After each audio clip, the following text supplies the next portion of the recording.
자, 이제 수업 시작하겠습니다. 저 수업 시작하면 저만 말할 수 있는 거예요. 쉿 이렇게. 네. 이제 부동산 개발 방식의 유형이 있는데, 요거 이제 하기 전에 하나 듣고 넘어가야 될 게 있어요. 이제 개발 방식을 크게 이제 그 자체 개발 방식이라는 용어가 이제 어쩌다 한 번씩 시험에 나와요. 예. 요게 있고 지, 주, 공, 동 개발 방식이란 게 있는데, 요거는 이제 거의 오답으로 나오진 않고 이제 개념 정도를 제시하는 뭐 그런 것만 나오기 때문에 한 번만 들어보면 돼요. 토지 소유자가 자체적으로 개발을 하겠대요. 그러면 아마 토지 소유자가 봤을 때 나름대로 수익성도 있다라고 생각이 됐을 것 같고, 토지 소유자가 자금력과 기술 경험이 있으니까 자체적으로 하려고 하나 봐요. 그게 그냥 자체 개발이야. 그러면 자체 개발 같은 경우는 토지 소유자가 처음부터 끝까지 다 하는 거죠. 그러면 위험이 발생했을 때 누구랑 위험을 나눌 수 있어요, 없어요? 없죠. 그러니까 위험 분산 효과는 없다. 뭐 이 정도만. 다음에 이제 요거 용어를 한번 볼게요. 지주가 토지 소유자예요. 근데 개발하는데 공동으로 개발이 이루어진대. 그러니까 아마 이제 땅 주인하고 또 다른 누구랑 같이 뭔가 이렇게 이루어지나 봐요. 그렇다면 우리가 생각해 봐야 될 게, 사공이 많은 배가 저기 가버릴 수 있잖아요. 그러니까 대표가 나와야 돼. 누구 명의로 누가 주가 돼가지고 끌고 나갈 것이냐, 하나. 두 번째, 같이 했으니까 비용 부담 어떻게 하고 또 수익은 어떻게 갈라가져야 될 것인가. 이 두 개가 이제 포인트가 될 수 있겠죠. 네. 거기 바로 밑에 보니까 부동산 신탁 개발 있죠. 그게 굉장히 이제 중요한데, 직접 손으로 쓰세요. 신탁 옆에다가 소유권 이전이라고 쓰세요. 소유권 이전. 116페이지. 소유권 이전. 자, 신탁은 소유권 이전. 시작. 자, 이제 첫 번째 토지 신탁 개발 방식에 대해서 이제 한번 할 텐데, 제가 방금 뭐라고 하라고 그랬냐면, 신탁은 소유권 이전이다라고 하라고 분명히 했어요. 지금 다시 한번 시작. 신탁은 소유권 이전. 자, 이제 설명 한번 들어볼게요. 이거 하기 전에 저 밑에 양가로 2번에 보니까 사업 무슨 방식 나왔어요? 그렇죠. 사업 위탁 방식이 나왔는데, 저기 위탁은 맡기는 게 위탁이에요. 그럼 위탁의 반대가 뭘까요? 수탁. 맡기면 위탁, 맡아주면 수탁. 자, 그러면 위탁과 수탁은 서로 상반되는 용어인가요? 맞죠? 그렇죠? 예. 그러면 요거 먼저 설명을 좀 해드려야 될 것 같아요. 토지 소유자가 있는데, 토지 소유자가 이 토지에 대한 소유권을 가지고 있는데, 자기가 직접 개발 사업을 하는 게 아니고 건설사에게 야, 돈 줄 테니까 개발해 라고 맡기는 게 사업 위탁 방식이래요. 여기서 토지 소유자는 맡긴 사람이에요. 그래서 위탁자라고 그래요. 위탁자. 다음에 건설사를 맡아줬으니까 누구냐면 수탁자다 라고 이렇게 이야기하거든요. 그래서 돈 공사비 줄 테니까 건물 지어 라고 맡겼대요. 그래서 개발 사업을 맡겼으니까 위탁한 방식이래요. 자, 여기서 그러면 결국 이 방식은 건설사에게 공사비를 준다라고 하고 일 시켰잖아요. 그렇죠? 그 공사비를 시험에서는 수수료라고 그래요. 수수료. 그러면 이런 방식은 수수료 문제가 생겨 안 생겨? 생기죠. 공사비, 그러니까 건축비 있잖아요. 공사비를 수수료라고 시험에 나와요. 그러니까 수수료 준다고 그랬으니까 수수료 문제는 생겨 안 생겨? 당연히 생기죠. 그런데 있잖아요. 토지에 대한 소유권은 누구한테 있어요? 토지 소유자. 건물은 건설사가 만들었지만 이 건물에 대한 소유권 누구한테 있을 것 같아? 얘한테 있지. 얘는 그냥 돈 받기로 하고 얘 물건을 만들어 주기로 했으니까. 그러면 토지도 건물도 모두 다 소유권이 누구한테 있죠? 토지 소유자. 그러면 완공된 부동산의 지분은 서로 공유해 안 해? 에? 안 하지. 안 하지. 지분은 전적으로 토지 소유자한테 있고, 단지 얘는 공사비만 받기로 했죠. 그게 바로 개발 사업 위탁 방식입니다. 그런데 시험은 위탁이란 용어하고 수탁이란 용어가 상반되는 용어인데 시험은 둘을 똑같은 용어로 취급합니다. 왜냐하면 관점이 따라 다르대요. 맡기는 놈은 위탁한 방식이었고 건설사는 수탁한 방식이죠. 그래서 위탁과 수탁은 용어가 상반되지만 시험에서는 동일한 방식이에요. 그래서 위탁 방식 이꼴 무슨 방식? 수탁 방식. 왜 그런지 이제 이해되셨죠? 그렇죠. 이게 바로 사업 위탁 방식이야. 그러면 여기서 개발 사업 위탁 방식 같은 경우는 개발 사업이 누구 명의로 진행이 되겠어요? 응? 토지 소유자 명의로 개발이 진행이 되고 건설사는 단지 뭐만 받는 거야? 공사비만 수수료만 받고 끝나는 겁니다. 그게 무슨 방식이다? 사업 위탁 방식이다. 자, 이제 중요한 거 할 거예요. 이거는 아무리 강조해도 지나치지 않으니까 또 읽어. 시작. 신탁은 소유권 이전. 자, 그러면 토지 소유자가 자기 땅이 이렇게 있어요. 땅이 이렇게 있는데 이 땅에다가 자기가 직접 개발하는 게 아니고 신탁회사한테 신탁사한테 야, 내가 이 토지 너한테 2년간 맡길 테니까 너가 개발사업 처음부터 끝까지 다 해서 분양도 해가지고 이것저것 다 떼고 신탁 수수료도 떼고 남은 거 나한테 주라 라고 이 토지를 믿고 맡기겠대. 개발하기 위해서. 그러면 여기서 개발의 대상이 되는 이 토지 있잖아요. 이 토지 이름을 신탁의 대상이 된다 해서 신탁재산이다 라고 불러줍니다. 무슨 재산? 신탁재산이다 라고 이렇게 불러준대요. 신탁재산. 그런데 신탁회사가 표정이 좀 떨떠름해요. 못 맡아줘 그런 거예요. 아니 왜 내가 돈도 준다고 그랬잖아. 근데 왜 안 맡아주냐 했더니 아니 할 수는 있는데 그 이런 상태로면 불안해서 못 맡아주겠다는 거예요. 왜 그런가 물어봤더니 신탁회사가 자금도 조달해서 개발 사업을 진행하고 있는데 지금 소유권이 얘한테 있잖아요. 얘 갑돌이 예를 들어서. 근데 갑돌이가 사망해버리면 상속의 문제가 생겨버릴 수 있잖아요. 그럼 신탁회사는 어떻게 하냐 이거지. 다음 개발 사업을 진행하고 있는데 갑돌이 채권자가 압류한다라고 달라들어 버리면 또 어떻게 할 거냐 이거예요. 그러니까 신탁회사가 봤을 때는 이 상태로 봤을 때는 신탁재산이 안전하지 않대. 못 해주겠대.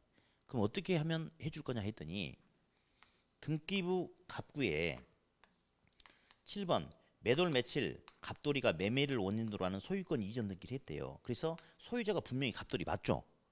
근데 거기다가 8번 8번이네. 신탁회사 명의로 소유권 이전 등기를 해달라는 거야 이렇게. 그래서 해줬어. 자 그러면 이렇게 해줬어요. 누가 보더라도 이것은 그냥 매매가 아니고 신탁한 등기예요. 그죠? 그러니까 진짜 소유자는 얘가 아니고요. 사실상의 소유자는 누가 보더라도 갑돌인지 다 아는 거예요. 근데 등기부상의 소유자가 누구로 바뀌었나요? 사실관계는 갑돌이지만 이제 대외적인 소유자는 신탁회사로 바뀌었습니다. 그러면 갑돌이가 중간에 죽어도 상속 문제 안 생깁니다. 신탁 계약 기간이 끝나가지고 말소되기 전까지는 제3의 권리가 뚫고 들어올 수가 없어요. 그럼 이제 안전해졌나요?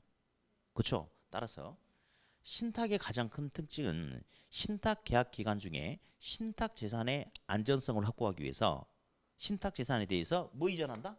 소유권 이전 등기를 한다. 일단 이게 가장 큰 거고. 그다음 토지 소유자는 맡긴 놈이래요. 그래서 위탁자라고 그래요. 그죠? 신탁에서는 맡아줬으니까 누굽니까? 수탁자다라고 이렇게 이야기를 해요. 자, 이거 말고 시험에 이제 물어보는 게 있는데 이제 찍어봐야 돼. 네. 자, 저기 신탁 개발은 소유권 이전이라고 그랬죠? 신탁 개발 사업에 필요한 자금 조달은 누가 할 수 있나요?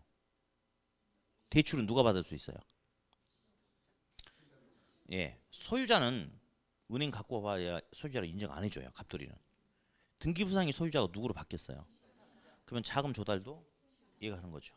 다음 신탁 개발 사업을 하고 있는데 건물 지어놨는데 옥상에다 이렇게 물통을 올려놨어요. 근데 바람이 불어가지고 떨어져서 지나가는 사람 머리 맞아가지고 피가 난 거야.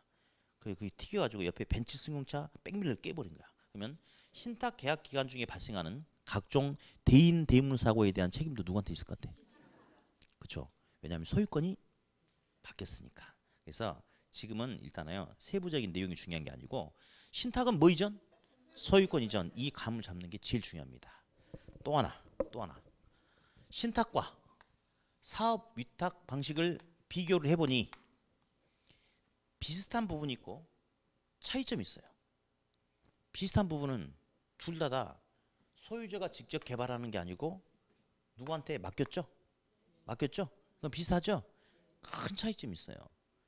사업 위탁 방식은 누구 명의로 개발 사업이 진행이 되는데, 토지 소유자 명의로 개발 사업이 진행이 되는데, 신탁 개발은 누구 명의예요?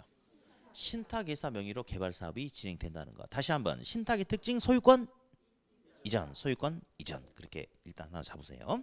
네, 다음. 이거 또 오늘 또 영어 공부 또 해야 되네. 네. 아직도 머릿속에 용량이 좀 남아 있나요? 꽉 찼나 보네. 그럼 넘어갈까? 네, 좀 더 할 수 있겠죠? 오늘 이제 수업 끝나는데 요거 있고 뭐 저 뒤에 있긴 있는데 어쨌든 그래요. 영어 몇 가지만 더 하면 돼요. 예. 땅을 사면 땅에 대한 소유권이 주어집니다. 맞죠? 근데 우리가 이제 어떻게 불러주냐면 소유권은 권리의 묶음이다, 권리의 집합체다라고도 이야기를 해요. 왜냐하면 땅을 사면 토지 소유권이 주어지는데 이 소유권 안에는 토지를 점유, 사용, 지상권, 전세권, 매각할 수 있는 권리도 많아요. 있죠. 그렇죠. 다음 토지를 사면 토지를 개발할 수 있는 권리도 주어지나요? 소유권 안에? 맞죠? 그렇죠. 그러니까 보니까 토지 소유권은 단순한 하나의 권리가 아닌 여러 개의 권리들이 묶여 있지 않습니까? 그래서 권리의 묶음이다라고 그렇게 표현해 줘요. 자, 소유권하고 개발권하고 누가 더 커요? 소유권이 더 크죠. 그죠? 네. 저 밑에 보니까 양가로 3번에 개발권 이전 해가지고 영어로 TDR 있죠. 영어 써볼게요. TDR 있는데 여기서 T가 뭐냐면요. 트랜스퍼러블 양도 가능한 이전 가능한이에요. 팔아먹을 수 있는 이렇게. 그래서 양도할 수 있는이 바로 T입니다. 근데 여기 지금 이게 DR이 뭐냐면요. 디벨롭먼트 라이트예요. 그러니까 개발할 수 있는 권리래. 무슨 권리? 개발할 수 있는 권리. 그래서 보니까 양도 가능하다, 개발할 수 있는 권리. 그래서 우리가 흔히 개발권 양도다라고 그렇게 이야기하거든요. 뭐 양도다? 자, 우리 영어 다시 보자. T는 팔아먹을 수 있다 이거죠. 근데 팔아먹을 수 있는 대상이 딱 영어로 나왔네. 누구?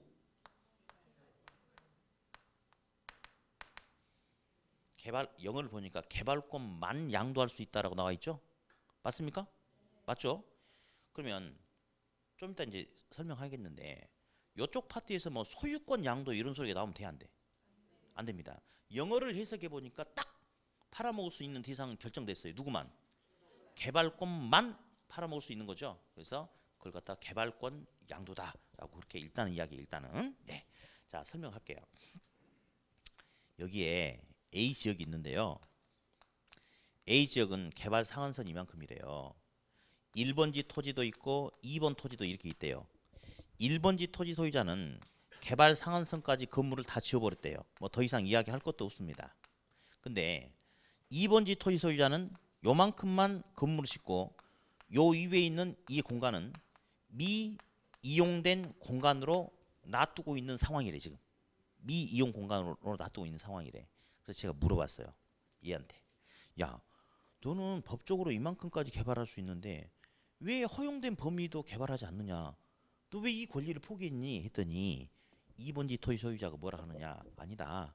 나는 그 권리를 포기한 게 아니고 지금 여건이 이래서 지금은 이만큼만 이용했다. 그러나 언제든 여건이 되면 기존 건물 철거하고 여기까지 다 찾아 먹겠다. 라고 그렇게 이야기를 하더라고. 알았다. 근데 3년 뒤에 드디어 2번지 토지 소유자가 기존 건축물을 철거하고 건물을 높게 지을 수 있는 상황이 됐어요. 그래서 정부한테 건축허가 신청을 하니까 정부가 안 돼 하고 못하게 하는 거예요. 너는 하지 말라고 이렇게 하는 거예요. 이렇게. 그러면 2번지 토지 소유자는 열이 받아 안 받아? 받죠. 아니 내 옆에 놈 할 때는 가만 놔두고 왜 나만 가지고 그래? 라고 하면 형평성의 문제를 들고 나올 수도 있죠. 그러니까 정부가 설명해 주는 거예요. 내가 너를 싫어해서 그러는 건 아니다. 그게 아니고 네 토지 주변에 역사 유적지가 있다.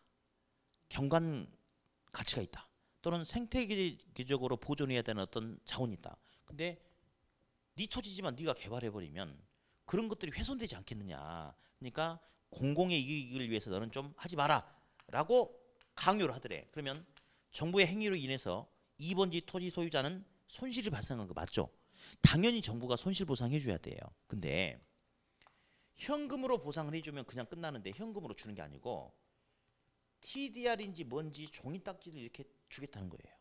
그래서 2번지 토지 소유자가 황당해가지고 다시 정부한테 물어봤어요. 지금 무슨 짓거리냐? 이게 뭐 하는 거냐 했더니 요거 있잖아.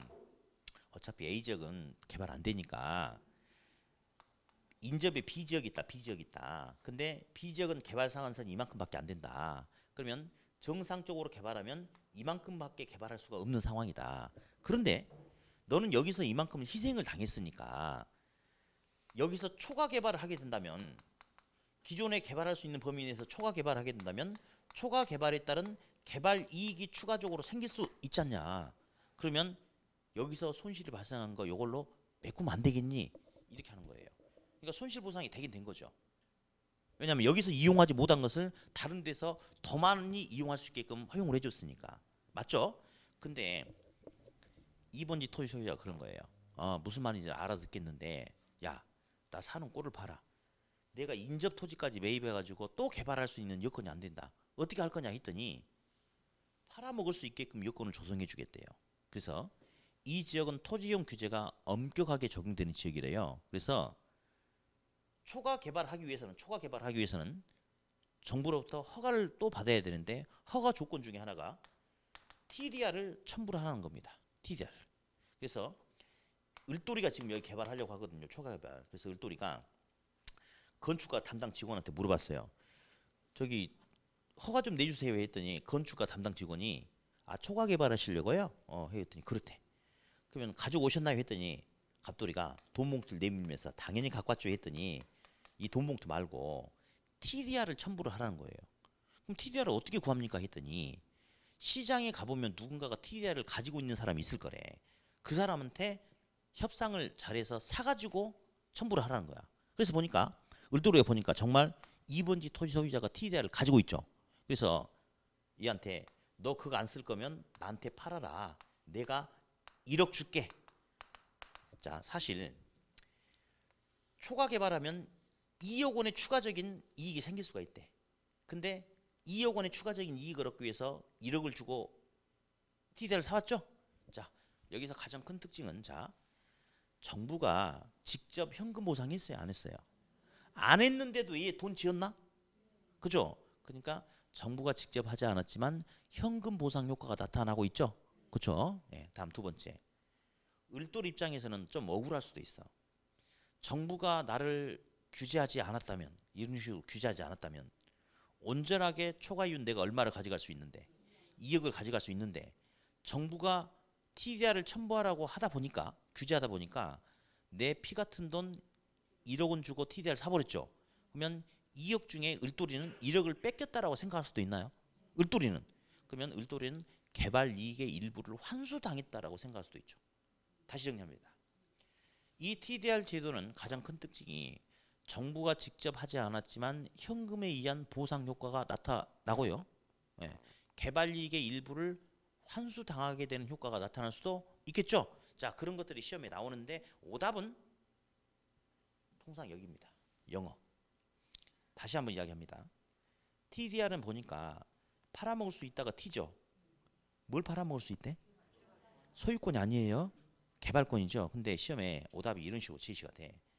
방금 사실은 그러니까 어쨌든 우리는 무조건 이제 저도 시험에 맞춰서 강의를 해야 되고 우리 학생들도 철저하게 시험에 맞춰서 이제 준비가 돼야 되는데 이런 거 보면 참 유치해요. 아니 이런 제도를 소개를 시키면 이 제도가 어떤 특징이 있고 이게 시장에 어떤 효과를 주는지 그게 주가 되면 답도 정부의 직접적인 개입 없이도 현금 보상 효과와 정부가 직접 개발이익 환수하지 않았지만 개발이익 환수 효과가 나타난다. 여기서 답을 줘야 되는데 그렇지 않더라고.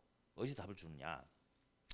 TDR 제도는 정부의 행위로 인해서 나타나는 우발적 손실에 대해서 우발적 손실에 대해서 정부가 소유권을 양도할 수 있게끔 소유권을 보존해 주는 제도다. OX. 여기 소유권 나오면 틀리는 거야. 소유권 나오면 틀리는 거야. 어? 왜냐면 여기는 분명히 개발권만 가지고 뭐를 한다고 그랬잖아요. 거기서 오답이 나와버려. 그러니까 영어 단어를 잘 보시면 돼. 리치도 마찬가지고 이런 것도. 응? 네, 그게 바로 이제 TDR 제도고.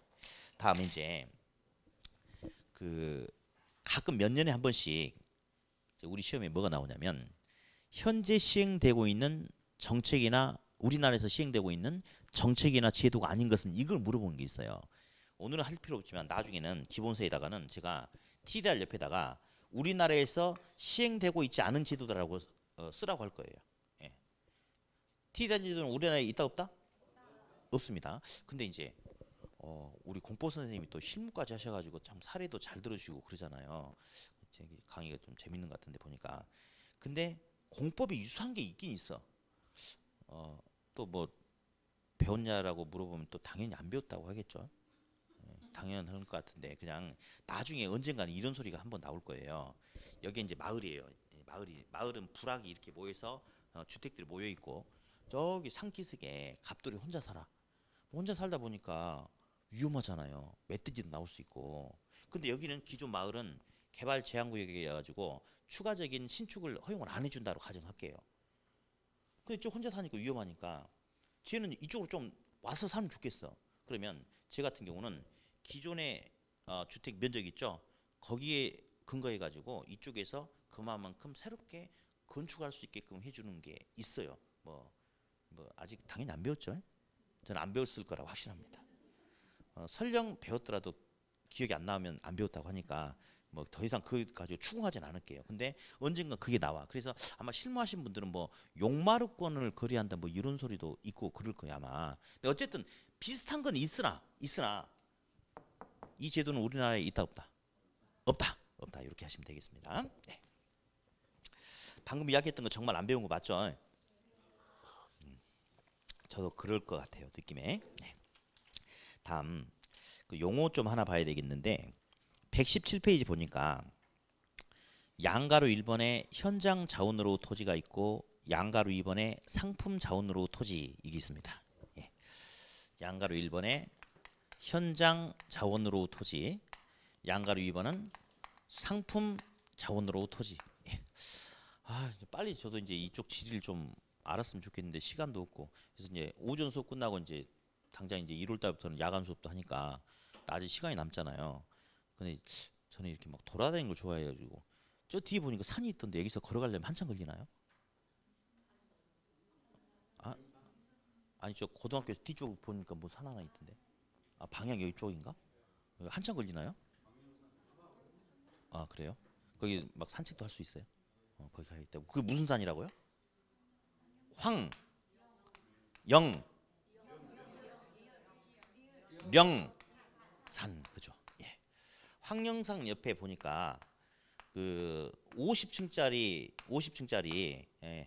주상복합 건물 단지가 이렇게 있더라고. 예. 여기 지금 땅 안 파헤쳤죠? 그렇죠? 이게 현장 자원으로 토지예요. 여기 지금 땅 택지 개발해가지고 건물 지었죠? 이게 상품 자원으로 토지거든요. 그래서 이제 그 책에 잠깐 보니까 양가로 1번 현장 자원으로 토지는 밑에 보니까 생산 과정을 거치지 않고란 표현이 하나 있을 거예요. 보이시죠? 그렇죠? 저기 상품 자원으로 토지 바로 밑에 보니까 생산 과정을 거쳐서란 표현이 있을 거예요. 개발했냐 안 했냐를 우리 시험에서 생산 과정을 거치냐 거치지 않냐 이렇게 표현해 주거든요. 그러면 여기 황령산은 땅 안 파헤쳤지 않습니까? 보존하는 거죠. 개발 안 했죠. 그래서 생산 과정을 거치지 않는 무슨 자원? 현장 자원으로 토지다라고 불러주고 옆에 보니까 대단지 주택단지가 들어섰어. 이건 택지 개발이 이루어진 상태에서 건물이 지어졌죠. 개발했죠. 생산 과정을 거친 무슨 자원이다. 상품 자원으로 토지다라고 그렇게 불러줍니다. 그래서 그 용어도 가끔 나오니까 한번 들어봤습니다. 네. 다음 이제 한 장을 넘기니까 이제 부동산 관리가 나와요. 부동산 관리. 말 그대로 부동산을 관리하는 게 부동산 관리인데 시험은 이제 되게 쉽게 이렇게 한 문제가 출제가 됩니다. 관리 파트에서는. 예. 일단은 이제 그 119페이지 오른쪽에 양가로 2번을 보니까 관리 주체에 따른 분류라고 혹시 보이시죠? 거기 동그라미 1번 자가관리, 동그라미 2번 위탁관리, 동그라미 3번은 혼합관리. 119페이지 하고 있습니다. 119페이지. 예. 자, 그러면 이제 그걸 갖다가 흔히 뭐라고 불러주냐면요. 관리의 3방식이라고 그래요. 그래서 관리 주체가 누구냐에 따라서 관리하는 방식을 세 가지로 쪼개놨거든요. 그래서 이제 관리의 3방식이라고 하는데 일단 한번 써볼게요. 동그라미 1번은 자가 관리. 소유자가 직접 관리하는 게 자가 관리다. 동그라미 2번은 위탁 관리. 전문가에게 넘기는 게 위탁 관리고. 동그라미 3번은 혼합이란 게 뭔지 알죠? 짬뽕. 그러면 여기서는 지금 관리하는 주체가 누구냐를 가지고 이야기하는데 자가, 소유자가 직접 하는 게 자가 관리. 전문가한테 맡기는 게 위탁 관리. 근데 혼합은 짬뽕이죠. 섞어서. 그럼 아마 혼합 관리는 자가 관리와 위탁 관리가 같이 이루어지는가 봐. 그죠? 그래서 이제 일단은 혼합 관리다라고 하는데 각각 모두 장단점이 있어요. 네, 각각 모두 장점과 단점. 장점과 단점이 이렇게 있어요. 예. 자, 일단 건물 소유주가 직접 관리하는 게 자가 관리예요. 자가 관리는 긍정적인 측면도 있는데 뭐 여러 가지 있겠죠. 뭐 내가 내 건물을 직접 관리하면 우리 입주자들에게 좀 더 친절하게 대할 수도 있고 어떤 문제가 생겼을 때 신속한 의사 결정이 가능할 수도 있고 여러 가지가 있는데 우리 시험에서 나오는 장점은 내 걸 내가 관리하기 때문에 건물의 기밀이라든지 보안 유지가 용이해요, 곤란해요. 용이한 측면이 있겠죠. 그렇죠. 단점도 있어요. 예. 뭐 전문가가 아니기 때문에 뭐 체계적이고 전문적인 관리가 안 되고 어쩌고 저쩌고 하면서 시험에서 나오는 것은 관리 업무의 매너리즘, 타성화 현상이 발생할 수 있다라고 이야기하는데 이제 타성화 매너리즘은 어떤 거냐면 그 이제 아주 성질에 고약한 시어머니 계셨어요. 근데 이제 시어머니가 며느리한테 전화해가지고 야 오늘 나 너네 집 간다 딱 이렇게 했어. 그러니까 며느리가 긴장하는 거야. 남편하고 둘이만 살 때는 그냥 편안하게 살고 막 집도 어지럽히고 해도 전혀 문제 안 되는데 시어머니 오신다니까 막 청소를 막 했어요. 그래서 어머니 오셨어요 했더니 어머니가 딱 보면서 야 너는 왜 TV에다 빤스를 올려놨냐 막 이렇게. 자 보세요. 남편하고 둘이만 살면 아니 팬티를 식탁에 올려놓든지 어디다 올려놓든지 그게 무슨 흉이 되냐고. 자기들끼리 있을 때는 전혀 흉이 아니잖아요 솔직히. 그죠? 그러니까 그게 눈에 거슬리지 않는 거죠 사실은. 그죠? 그래가지고 자기는 이제 시어머니 오신다고 해서 막 정리정돈 청소도 하고 있는데 시어머니 봤을 때는 기겁할 노릇이잖아요. 그게 자기들끼리 있을 때는 그게 별 흠이 아니기 때문에 그게 문제가 없다라고 인식을 해버린 거야 이제. 예. 팬티는 옷장에 들어가고 뭐 서랍에 들어가고 해야 되는데 TV에 올려놔도 전혀 문제가 없다고 생각하는 거죠. 그런 경우를 매너리즘에 빠진다, 타성에 젖는다라고 그렇게 이야기를 합니다. 됐고요. 예. 사례를 앞으로 좀 고상한 사례를 들어야 되겠어요. 갑자기 빤스라고 하니까 좀 그러네. 자, 예. 다음에는 팬티라고 할게요. 팬티 좋죠. 자, 그다음에 이제 전문가한테 넘기는 게 위탁 관리인데 관리 전문가한테 맡기면 체계적이고 전문적인 관리가 가능하면서 관리 업무의 타성화 현상을 방지할 수 있겠습니까? 그렇죠. 예. 다음.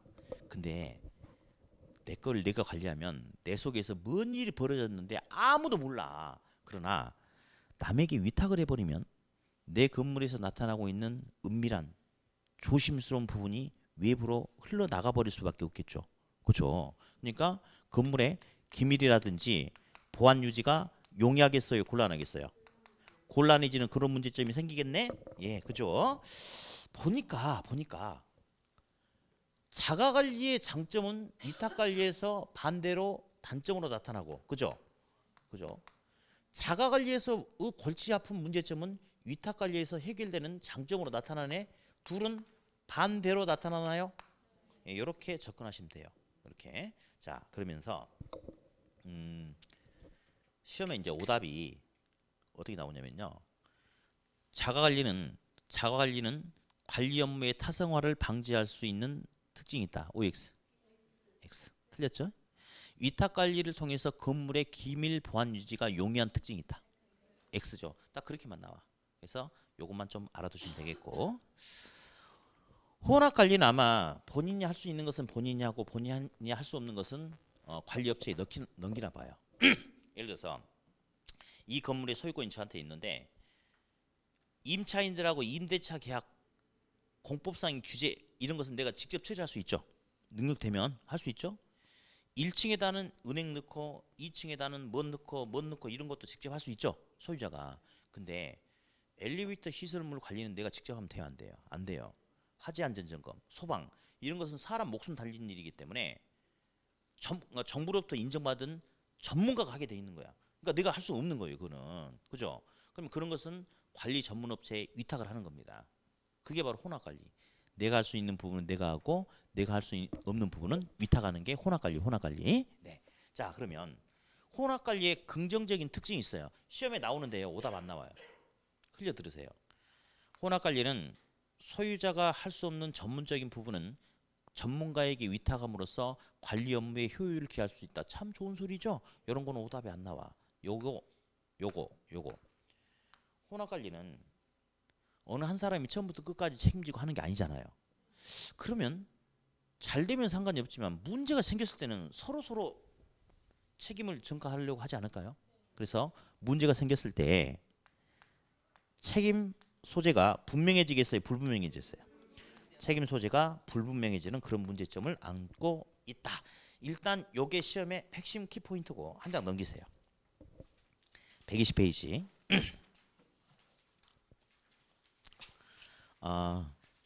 거기 양가로 2번 보니까 120 양가로 2번 보니까 이제 그 임대차 유형이 있는데 시킨 대로 하세요. 먼저 동그라미 1번 보니까 조임대차라고 보이세요. 주거용이라고 쓰세요. 조임대차 옆에다가 주거용.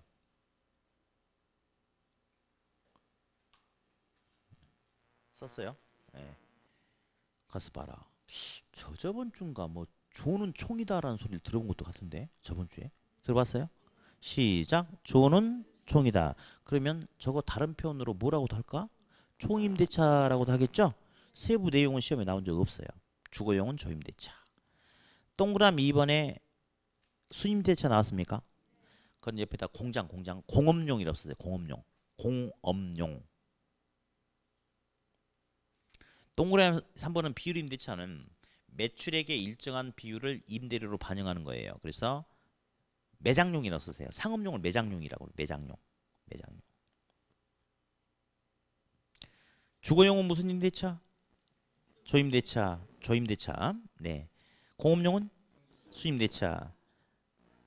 매장용은 비림대차. 동그라미 2번, 3번 다시 묶으세요. 2번, 3번 다시 묶어. 1번은 나오면 오답 안 나오고요. 2번, 3번은 바꿔서 내거든요. 그래서 요 소리를 쓸게요. 2번, 3번 묶어놓고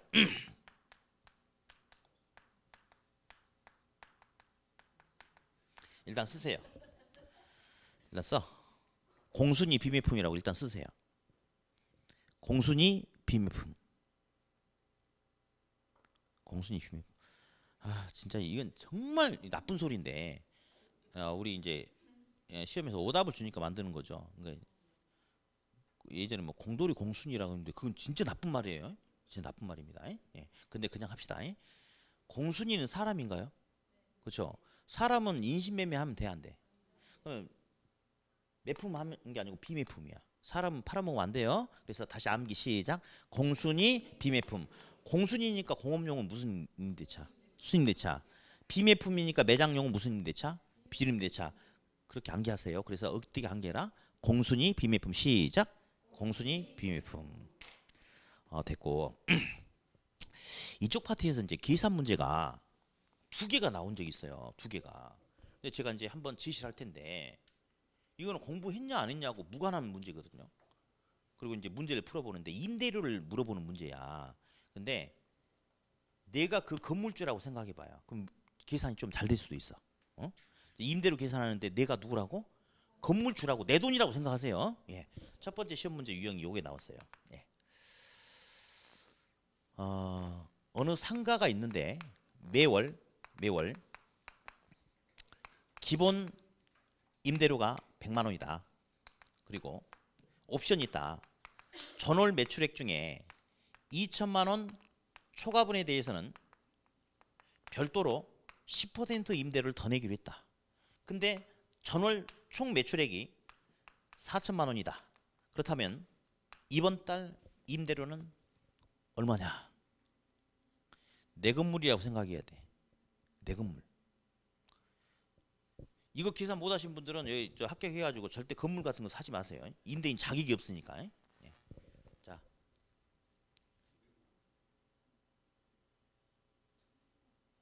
자, 얼마? 어디 얼마? 쫄았어. 씨. 얼마예요?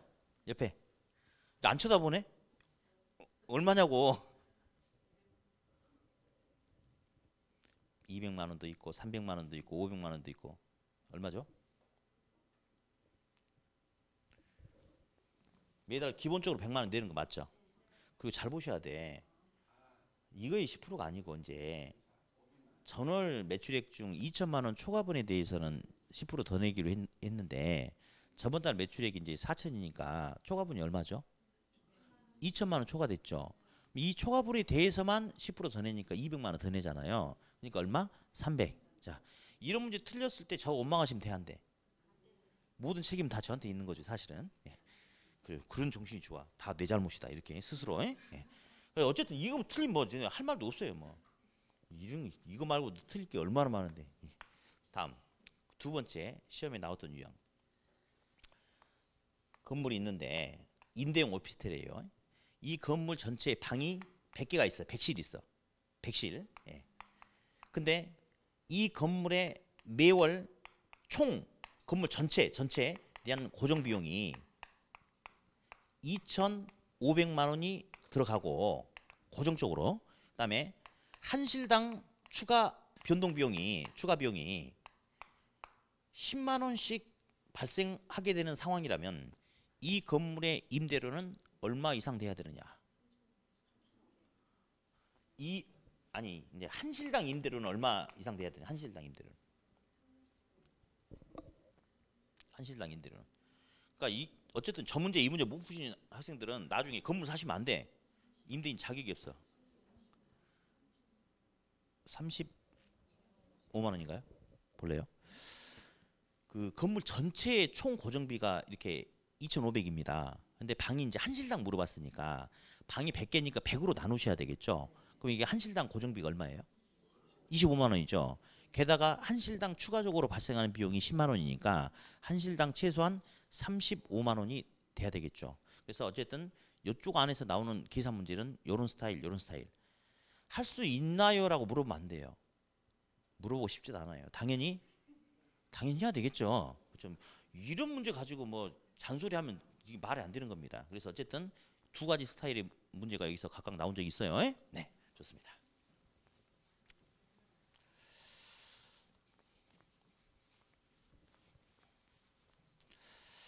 다음에 이제 121페이지 부동산 마케팅.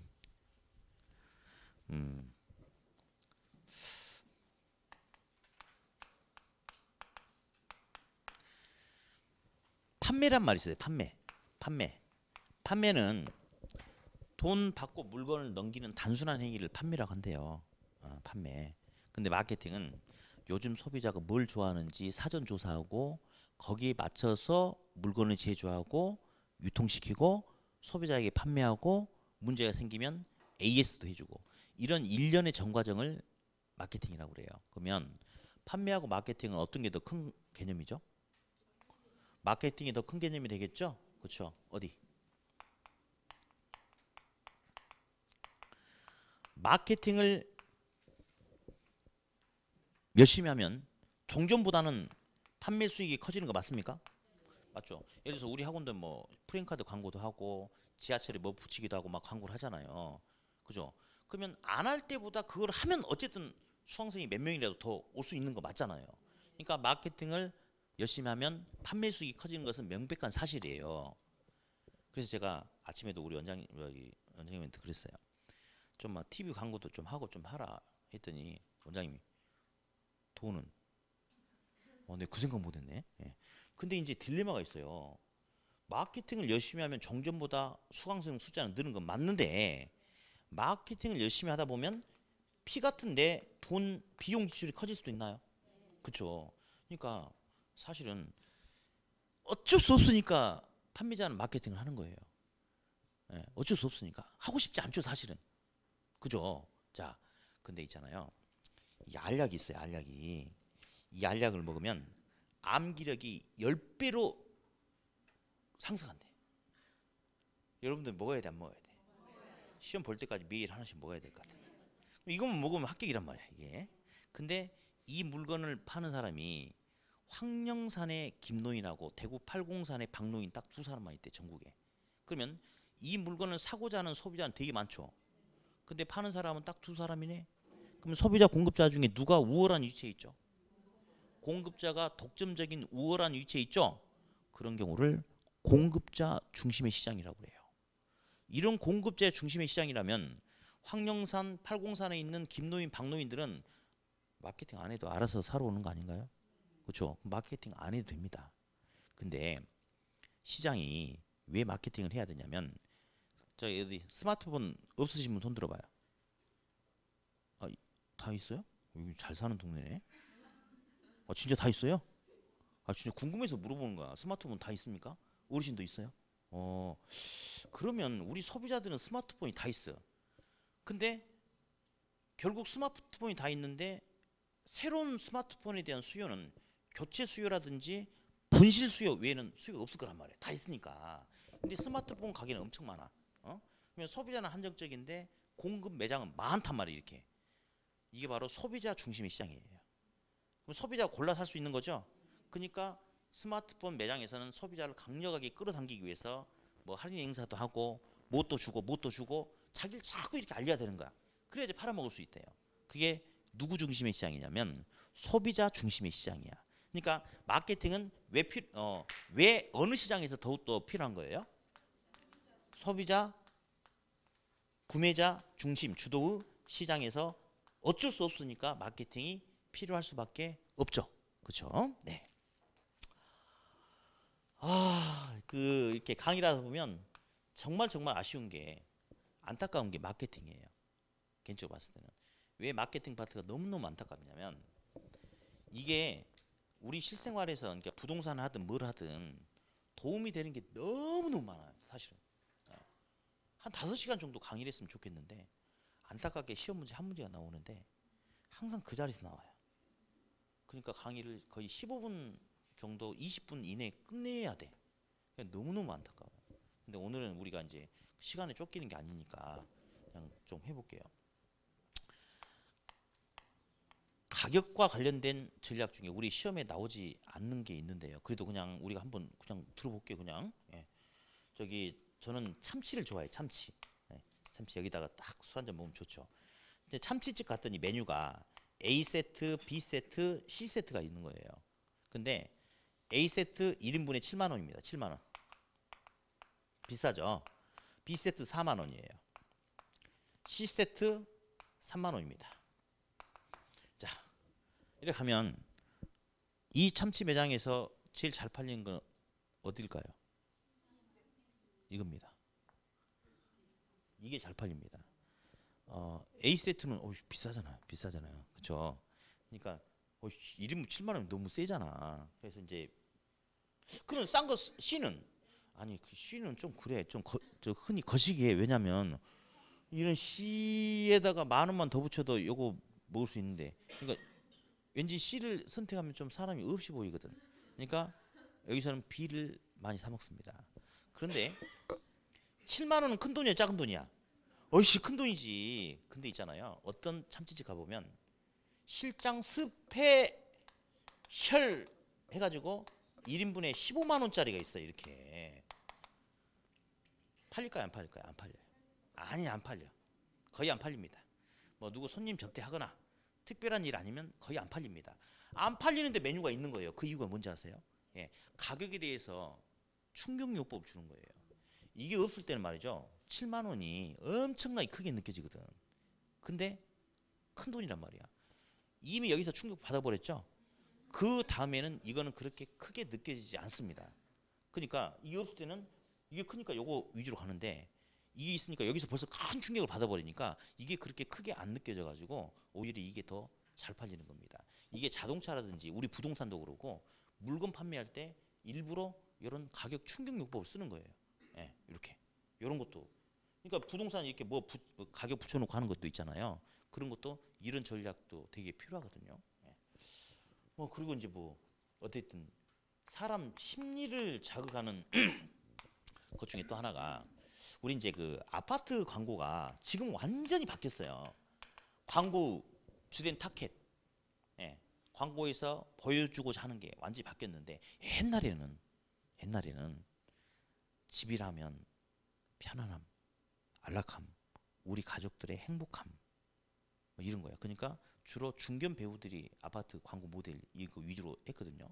근데 이제 시간이 지나서 한 십몇 년 전에 LG 자이 아파트 하면 모델 중에 떠오르는 사람이 누구죠?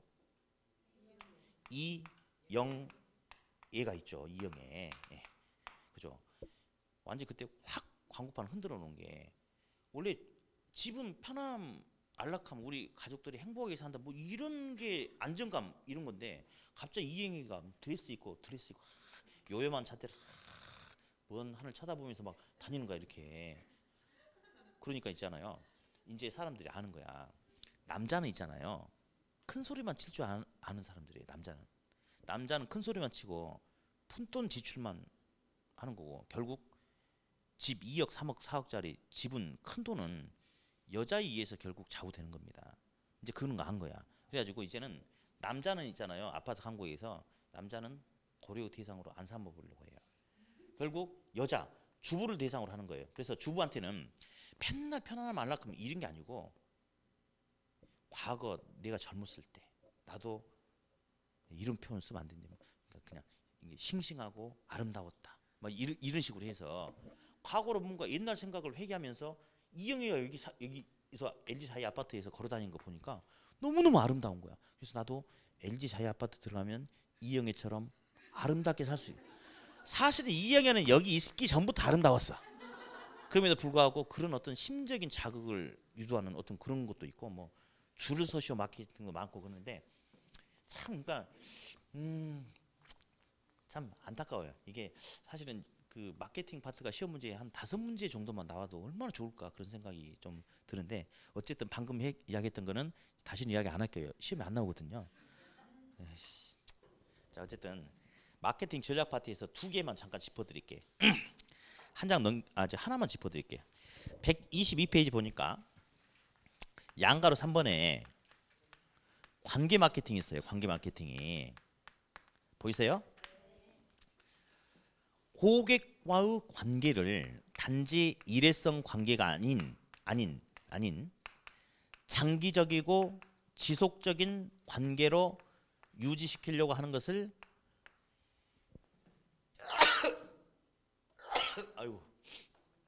관계 마케팅이다라고 이렇게 이야기합니다. 예. 그 우리 집에는 다 관계 마케팅 뭔가 있어요. 집에. 예. 짜장면하고 탕수육 시키면 그 중국집에서 이렇게 배달 오면서 우리 동네는 포도를 한 송이씩 주던데 여기도 그런가요? 포도 안 줘요? 왜 그렇지? 안 줘? 안 줘? 주던데 줄 건데. 먹는 포도는 안 주지. 미쳤다고 짜장면 시키는데 포도 한 송이씩 갖다 줍니까? 이거 스티커 붙이는 포도 그건 주죠. 이제 말귀를 알아듣는구만. 저기 왜냐면 왜 그러면 스티커 붙이는 포도에서 스티커를 몇 장 붙였네. 이거 어디다 붙여놔 이거? 냉장고에 붙여놓죠? 그렇죠? 이렇게 붙여놓잖아요. 자, 그 이유가 있어요. 피자라든지 치킨이라든지 이런 것은 우리가 항상 먹는 게 아니야. 예, 어쨌든 한 번씩 먹어. 그러면 오늘 오늘 밥하기 귀찮으니까 탕수육하고 짜장면 시켜 먹자. 그 전화해. 그럼 전화번호 어디 있어? 그러면 어제 서랍 열어봐. 열면 여기저기 많아. 여기 용궁 반점이거든. 용궁 반점. 근데 거기를 보면 홍콩 반점도 있고 많은 거야. 그러니까 걸리는 놈 잡아다 그냥 시켜버린단 말이에요. 예. 그러니까 고객과 끈이 떨어져 버릴 수 있는 가능성이 큰 거야. 그래서 스티커를 다 붙이면 탕수육 하나에다 뭐 하나 주겠다, 공짜로 주겠다라고 딱 붙여놓는 거야. 그러면 뭐 하다가도 야 오늘 뭐 먹지 하다가 저거 짜장면 시켜 먹자 이런 식으로 가는 거죠. 그래서 고객과 끈을 놓치지 않고 오랫동안 끌고 가려고 하는 그런 게 이제 관계 마케팅, 이런 게 이제 관계 마케팅이 돼요. 예. 저도 여러분하고 관계 마케팅을 하고 있어요. 오늘만 수업하고 우리가 안 볼 사이면 수업 시간에 누가 틀린 소리 하거나 졸고 있으면 막 지금 뭐라고 보고 화내고 뭐 이딴 사람들이 다시 하고 나가버려도 괜찮잖아요. 근데 오늘만 볼 게 아니고 우리는 또 다음 주도 보고 내년에도 보고 시험 떨어지면 2년 3년 장기 지속적으로 봐야 되니까 제가 이제 수업 태도가 안 좋아도 수업 시간에 삑사리가 나도 함부로 못 하는 겁니다. 이제 제 속마음 알았나요? 아파트 브랜드 중에 대표적인 게 두 가지가 있어요. 현대하고 이제 삼성이 있는데 우리 현대는 뭐 있어요? 힐스테이트 있잖아요. 그렇죠? 삼성은 뭐 있어요? 이렇게 있잖아요. 그러면 힐이 언덕이잖아요. 언덕은 땅바닥에 있어요. 높은 데 있어요. 높은 데 있죠? 스테이트가 신분지휘거든요. 그러니까 이거는 보통 사람이 아니고 사회적 지위가 있는 사람이 살 수 있는 고품격 아파트다. 프라이드를 강조하는 전략이에요. 근데 삼성 레미안은 우리 아파트에 들어와서 살면 앞으로 미래 오랫동안 아름답게 편안하게 살게 내가 아파트 잘 만들어 놨으니까 우리랑 앞으로 오랫동안 같이 손잡고 가자. 그게 바로 레미안입니다. 둘 중에 어떤 게 관계 마케팅 브랜드죠? 관계 마케팅은 그러니까 봐봐. 이렇게 수업 시간에 방금 이렇게까지 설명해 줘도 대답을 못 해도 제가 화를 안 내잖아요. 그렇죠? 우리 다음에 또 봐야 되니까 그래. 자, 관계 마케팅은 일회성 관계가 아닌 장기 지속적인 관계를 유지하려고 하는 거죠. 그러니까 요 삼성 레미안 같은 게 바로 관계 마케팅 브랜드가 된다라고 그렇게 알고 계시면 돼요. 네. 자, 오늘은 뭐 일단 여기까지 해서 마무리 짓고 다음 주는 이제 감정 평가 이론을 해가지고 총 마무리하는데 참 우리는 뜻깊은 만남을 하고 있는 것 같아요. 크리스마스 이브 때도 만나고 있잖아요. 그 다음 주는 뭐예요? 2015년도의 마지막 날을 또 여러분하고 보내야 돼. 29 안다고요? 왜 나만 하라고 그래? 진짜예요? 어이씨, 이거 그래서 알겠습니다. 지금 제가 어쨌든 일단 하는 거로 알고 계시고, 뭐 진짜 안 한다 이거죠? 기분이 확 상해 버리는데요. 나 여기까지 올라오면 진짜 고생하는데. 일단 뭐 나중에 통지를 별도로 하도록 하겠습니다. 예. 자, 일단 하는 거예요. 수업 한다라고 알게 했어요. 한다라고 알게 했어요. 예. 한 달 조용하세요. 수업 한다라고 일단 알고 계시고, 나중에 제가 알려드릴게요. 자, 그러면 크리스마스 잘 보내시고 다음 주에 다시 뵙도록 하겠습니다. 수고하셨습니다.